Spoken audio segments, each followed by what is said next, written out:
Hello বন্ধুরা, welcome to my channel ঈশার রান্নাঘর। আজকে আমি বানাবো সয়াবিন আলু কষা। তার জন্য দেখো, সয়াবিনটাকে আমি কিছুক্ষণ গরম জলে ভিজিয়ে রেখে দিয়েছিলাম। তারপর এর মধ্যে আমি নুন আর হলুদ দিয়ে সয়াবিনটাকে ভেজে নিচ্ছি।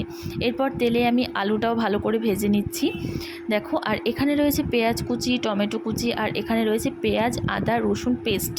এর মধ্যে আমি দিয়ে দিচ্ছি একটু লঙ্কার গুঁড়ো আর একটু হলুদ। আর ওপাশে কিন্তু আমার আলুটাও ভাজা হচ্ছে। আলুটাকে দেখো লাল লাল করে ভেজে নিয়েছি। এবার আলুটাকে আমি তুলে নেব। তারপর ওই তেলেই আমি একটু জিরে ফোড়ন দিয়ে দিচ্ছি।